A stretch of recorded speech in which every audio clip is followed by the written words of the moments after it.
The Interstellar Tactical Academy's assessment hall buzzed with a kind of nervous energy that only comes from watching 200 of the galaxy's supposedly brightest minds attempt to prove they deserve their credentials, which, considering the average graduation rate hovered around 30%, meant roughly 70% of these eager young xenostrategists would be returning home to explain to their clutch mothers, hive queens, or tribal councils why they be pursuing alternative career paths. Professor Kelrich adjusted her probability tendrils with the weary precision of someone who'd overseen this particular ritual of academic humiliation for the better part of 4 decades. The holographic scenarios flickered to life above each student's examination pod, casting eerie blue light across faces that ranged from cautiously optimistic to borderline terrified. Your final assessment begins now. Her voice carried across the hall with practiced authority. You have 6 standard hours to analyze the provided scenarios and submit your conclusion to the central question: which species or entity presents the greatest long-term threat to galactic stability and prosperity? The scenarios were admittedly impressive. Each student received a randomized selection from the Academy's extensive threat database. Footage of Korvaxi battle fleets reducing moons to asteroid fields, Zenthri colonies consuming entire ecosystems with methodical efficiency, Vorthack raiders emerging from dimensional rifts to pillage and vanish. The kind of obvious, immediate dangers that kept galactic peacekeeping forces awake during their rest cycles. In Pod 47, Stu Mextai of the Hegemony carefully cataloged Korvaxi military capabilities, cross-referencing their expansion patterns with resource availability projections. A textbook approach that would earn him a respectable passing grade and a comfortable position in some border systems defense bureau. 3 pods over, Zephyra from the crystalline communes methodically documented Zenthri bioconsumption rates, occasionally pausing to recalibrate her mathematical matrices. Her analysis would be thorough, precise, and utterly predictable. The interest in developments, as they always did, came from the margins. Pod 23 contained a student who seemed more interested in sketching creatures in the margins of her datapad than engaging with the holographic scenarios. She'd occasionally glance up at the displays showing various species' destructive capabilities, make a note, then return to what appeared to be some kind of artistic endeavor. This student represented one of those administrative curiosities that occasionally slip through the Academy's admission protocols. A human exchange student from some minor system called SOUL, participating in what the faculty euphemistically termed cultural diversity initiatives. The kind of bureaucratic gesture that looked progressive in the annual reports while requiring minimal actual accommodation. Humans were, by most measurable standards, unremarkable. Their home world hadn't developed faster than light travel independently. Their military technology lagged behind galactic standards by several centuries, and their political systems displayed the kind of chaotic inconsistency that made proper xenopolitical analysis nearly impossible. They qualified as a developing civilization under Galactic Council classifications, which granted them observer status and educational exchange opportunities, but little else. The exchange student in question appeared to be taking full advantage of her educational opportunity by completely ignoring it. Instead of analyzing the carefully curated threat scenarios, she was drawing what looked like winged creatures with far too many teeth. Miss Reyes. Professor Kelrich's attention tendril tapped the human's pod with gentle reproach. Perhaps you could spare some attention for the actual examination? The human looked up with the kind of expression that suggested she'd been paying attention to something entirely different, but possibly more important. Oh, I'm working on it. Just processing the data differently. Which was, Professor Kelrich reflected, exactly the sort of vague response she'd learned to expect from species that hadn't quite grasped the rigorous analytical standards expected at the Academy. Still, the human had somehow managed to maintain acceptable grades throughout the program, though her written assignments displayed a peculiar tendency to focus on cultural analysis rather than tactical assessment. Around the hall, students were beginning to settle into their analytical rhythms. The hegemony representatives worked through systematic military threat assessments. The commune members constructed elaborate mathematical models. The various Federation species applied their respective cultural approaches to the problem of identifying existential dangers. The human continued sketching monsters and occasionally jotting down what appeared to be completely unrelated observations about mythology and storytelling patterns. Professor Kelricks made a mental note to review the exchange program's academic standards. Clearly, some adjustments were needed if students were going to treat the final examination as an opportunity for artistic expression rather than serious Xeno3 analysis. She had no way of knowing that by the end of the day, that sketching student would fundamentally alter how the Academy understood the very concept of galactic threats, or that the monsters she was drawing had names like Dragon and Phoenix and Kraken, creatures that didn't exist in any known biological database, but somehow managed to be more dangerous than anything currently devastating actual star systems. The examination timer continued its steady countdown, and 200 students worked diligently to identify threats they could see, measure, and categorize. The Academy's quantum assessment algorithms had processed approximately 199 completely predictable submissions when they encountered something that made their probability matrices hiccup in digital confusion. Student Reyes had submitted her analysis 37 minutes before the deadline, which was unusual enough. What triggered the system alerts was a complete absence of conventional threat markers in her conclusion. No mention of military capacity, no resource depletion calculations, no expansion velocity projections. Instead, her submission contained phrases like narrative contamination vectors and mythological transmission rates. Dean Vorthake received the anomaly report during his third nutrition cycle, which meant he was already irritated before discovering that a human exchange student had apparently submitted creative fiction instead of tactical analysis. The preliminary scan showed her identifying humanity itself as the primary galactic threat, which struck him as either profound arrogance or spectacular misunderstanding of the assignment parameters. "Fetch your submission file," he commanded his assistant, a perpetually nervous Kellyan whose membrane fluctuated between translucent anxiety and opaque terror, depending on the dean's mood. The full document materialized in holographic display, and Vorthake's irritation crystallized into something approaching genuine confusion. The human hadn't written fiction. She constructed a remarkably thorough analysis of cultural infiltration patterns, complete with statistical projections and historical precedent studies. Her central thesis was absurd. Humans represented the galaxy's greatest long-term threat, not because they might conquer other species, but because they were already making other species want to become more human. Bring me Professor Kelricks and Comparative Xenopsychology Department head. Vorthake decided if he was going to fail an exchange student for submitting elaborate nonsense, he wanted witnesses who could confirm the absurdity. 20 minutes later, his office contained 3 of the Academy's most senior faculty members, all staring at the hovering document with expressions of professional bewilderment. She claims, Professor Kelricks began, her tentacles coiling with academic disapproval, that human cultural concepts are spreading to the galaxy like some sort of infectious disease. Dr. Yexhai from Xenopsychology fluttered her wing membranes dismissively. Ridiculous. Cultural transmission requires sustained contact and institutional support. Humans barely have interstellar presence. Actually, Dean Vorthake found himself saying, which surprised him, scan the supporting evidence she's compiled. The hologram shifted to display charts, graphs, and cross-reference databases that painted a disturbing picture. Over the past 60 standard years, coincided with increased human contact through various diplomatic and educational programs.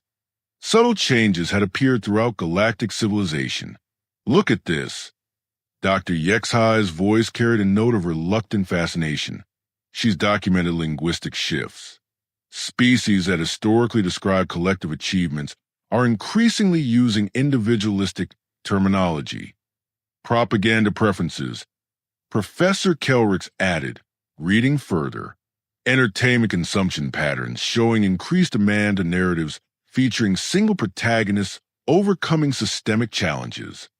Heroes, the dean said quietly. What? The human term.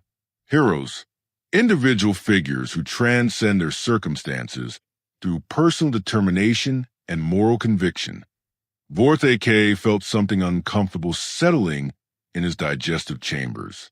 When did we start teaching courses on individual excellence versus collective harmony? The question hung in the recycled air like an accusation. Dr. Yexai's membranes flickered rapidly through several color spectrums. The curriculum updates. We introduced those concepts to better understand human psychology for diplomatic purposes. And now half our graduating class writes analyses emphasizing personal responsibility and individual agency over traditional collective decision-making models. Professor Kelricks observed. They stared at each other with the growing realization that they might be looking at evidence of their own contamination. Bring her in. Dean Vorthake finally decided. I want to hear her defend this thesis directly. Student Reyes arrived 20 minutes later, carrying her datapad and wearing the expression of someone who expected this conversation and wasn't particularly concerned about it. She settled into the offered chair with casual confidence that would have been considered borderline insubordinate for most students. You've identified humanity as the primary galactic threat. The dean began without preamble. Explain. Simple, she replied.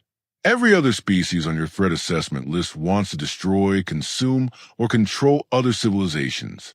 We want something much more dangerous, which is, we want them to tell better stories about themselves. The silence that followed was broken only by the gentle hum of the office's atmospheric recyclers. Stories. Professor Kelricks repeated flatly, myths, legends, narratives that explain why individual choices matter and how ordinary beings can accomplish extraordinary things. The human's voice carried the calm certainty of someone explaining basic mathematics. We've been spreading the most infectious idea in the galaxy. And what idea is that? The emergency faculty session convened 6 hours later in the Academy's secure conference chamber, where 17 department heads from across the galaxy sat in uncomfortable silence while Dean Vorthake projected archival data that none of them particularly wanted to acknowledge. Sector 7 educational reforms, implemented 15 years ago, he announced, highlighting a section of the holographic timeline. Who proposed the addition of individual achievement recognition to traditionally collective academic programs? Professor Taithmar from the Hive World's delegation shifted uneasily. The modification seemed reasonable. Students were underperforming in mixed species environments because they were comparing themselves to human exchange students who'd been raised believing personal accomplishment mattered more than colony harmony. Dr. Yexai interjected. We adapted our systems to match theirs. Contamination vector number 1. The human student observed from her position at the conference table. She'd been invited to present her evidence. Though most faculty members appear to regret that decision, you didn't resist the concept. You absorbed it. Captain Zexloth of the Korvaxi Military Academy leaned forward with aggressive skepticism. Our warrior traditions predate human contact by millennia. We've always celebrated individual combat prowess. Have you always celebrated individual warriors who fight against unjust orders? Reyes asked innocently. The silence stretched uncomfortably. That's different, Captain Zexloth muttered. Is it? Because according to your own military academy's curriculum updates, you now teach courses on ethical warfare and personal moral responsibility in combat situations. Your traditional honor codes focus on absolute obedience to command hierarchy. Now you're training soldiers to make independent moral judgments. She activated her datapad, displaying a cascade of cultural shift measurements. Entertainment consumption statistics show a 43% increase in narratives featuring protagonists who rebel against corrupt authority figures. Legal system modifications in 16 different governmental structures now include provisions for individual conscience exceptions to collective mandates. Coincidence? Professor Glixander from the Technocracy Council declared, societal evolution occurs naturally. Sure, let's examine the timeline. Reyes manipulated the holographic display, showing cultural change patterns across multiple species. The Vordak Collective introduced concepts of personal destiny approximately 12 years after establishing formal diplomatic relations with human colonies. The Zenthri Convergence began recognizing individual creative expression within hive mind structures roughly 8 years after hosting their first human cultural attaché. This proves nothing, Dr. Kerritz protested, though her tentacles betrayed nervous, coiling patterns. It proves everything. Watch this. The human access the Academy's own records. Student psychological profiles from the past 20 years. Notice anything interesting about empathy measurements. The data showed a steady increase in what the psychological assessment protocols labeled cross-species emotional identification, the ability to understand and care about individuals from other cultures rather than viewing them solely as representatives of their respective civilizations. You're all developing what we call character investment, Reyes explained. You've started seeing other beings as individuals with their own struggles, motivations, and potential for growth. It's the foundation of every human story structure.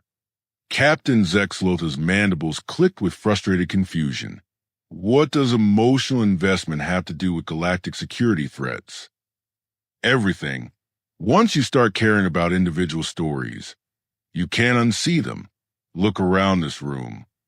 She gestured toward the assembled faculty. 6 months ago, would any of you have convened an emergency session to hear the concerns of a single exchange student? Or would you have processed her as a statistical anomaly and moved on? The question landed with uncomfortable accuracy. You're treating me like a protagonist in my own narrative instead of a minor character in yours, she continued. That's the infection. Once it spreads, civilizations start restructuring themselves around the radical idea that every individual story matters. Professor Taithmar's compound eyes reflected genuine alarm. But that would destabilize fundamental social structures. Exactly. Traditional hierarchies crumble when everyone believes they deserve agency in their own lives. Collective decision-making becomes impossible when millions of individuals think their personal convictions should influence policy. Efficient resource distribution fails when people prioritize individual fulfillment over community optimization. You're describing chaos, Dr. Yexhai whispered. I'm describing freedom. Reyes corrected.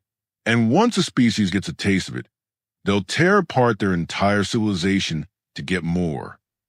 Dean Vorthake studied the accumulated evidence with growing unease. How long until this cultural contamination reaches critical saturation? Oh, it already has. The human smile carried a disturbing combination of sympathy and satisfaction. You've been debating the rights of an individual student to challenge institutional authority for the past 6 hours. 3 years ago, you would have simply expelled me and filed the appropriate paperwork. The assembled faculty exchanged glances that confirmed what none of them wanted to admit. She was absolutely right. The question isn't whether you've been infected, Reyes concluded. The question is whether you can imagine choosing to go back to who you were before.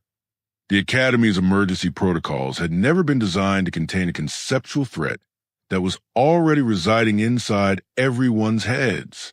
Dean Vorthake discovered this limitation when he attempted to implement information quarantine procedures and found himself questioning whether suppressing a student's academic work violated principles of intellectual freedom that the Academy had somehow adopted without anyone noticing.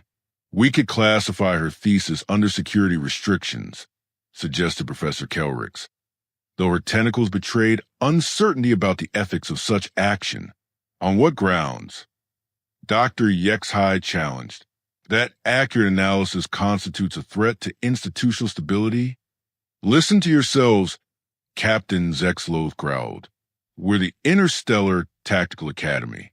Our purpose is identifying and neutralizing threats to galactic order.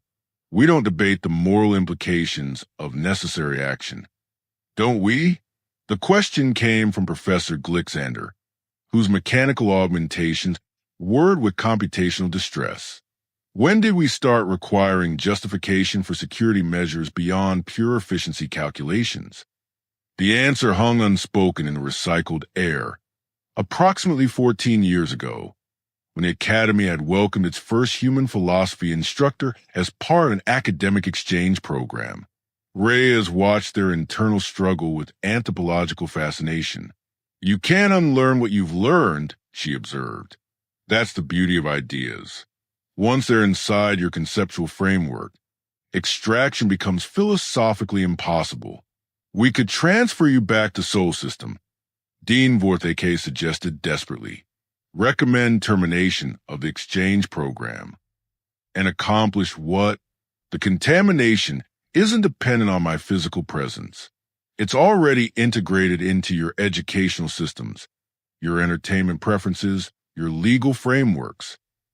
She accessed her datapad with casual confidence. Besides, removing me now would violate the student protection protocols you implemented last semester. The irony was suffocating. They created their own trap by embracing human concepts of individual rights and institutional accountability. What do you want? Professor Tathmar asked, his compound eyes reflecting defeat. Nothing. This was never about what I want. Reyes stood, gathering her materials with practiced efficiency. You asked me to identify the greatest threat to galactic stability. I did. The threat assessment was always the point. But you're human, Dr. Yexhai protested.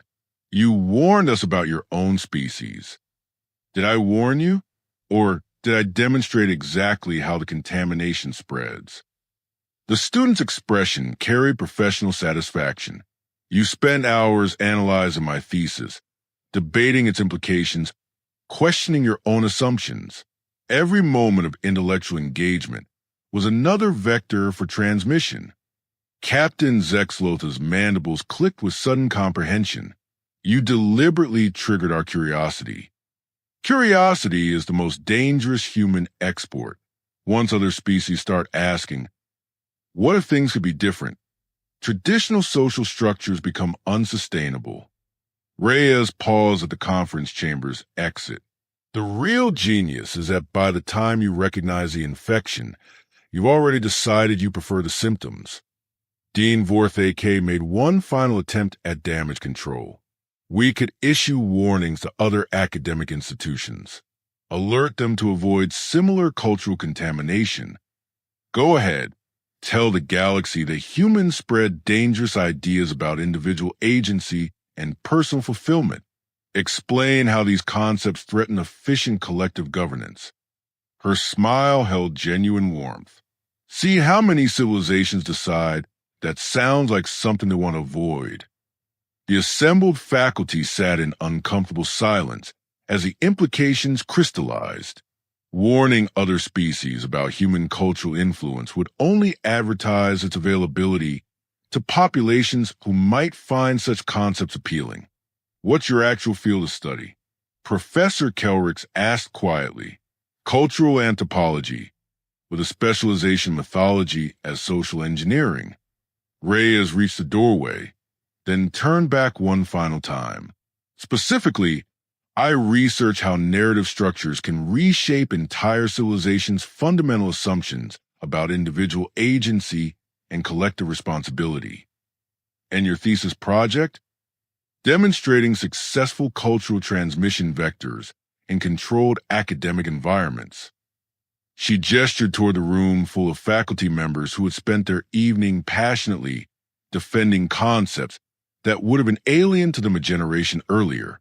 I'll be submitting my observations to the Seoul Academic Council next month.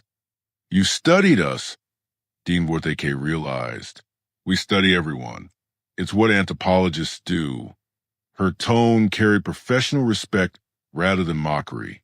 The fascinating discovery is that once exposure occurs, subjects actively participate in their own cultural modification. You don't resist the infection because you genuinely prefer the alternatives it offers. And what happens now? Now you go back to running an academy that somehow balances institutional efficiency with individual student rights, collective security with personal ethical considerations, traditional authority structures with innovative questioning protocols. Reyes stepped into the corridor. You'll do it because you've discovered you can't imagine doing otherwise. Wait, Professor Glixander called out. What was your grade? On the threat identification exam? The human's laughter echoed from the hallway. Perfect score. I identified the threat, analyzed its transmission methods, and demonstrated its operational effectiveness. The door sealed behind her, leaving 17 department heads to contemplate the uncomfortable truth that they had just been simultaneously educated, manipulated, and liberated by the very threat they'd been trained to detect. Outside, the academy's corridors hummed with the quiet activity of 200 students who would graduate tomorrow with analytical skills, critical thinking abilities, and an unshakable conviction that their individual perspectives mattered in the grand scheme of galactic civilization. The infection was proceeding exactly according to plan.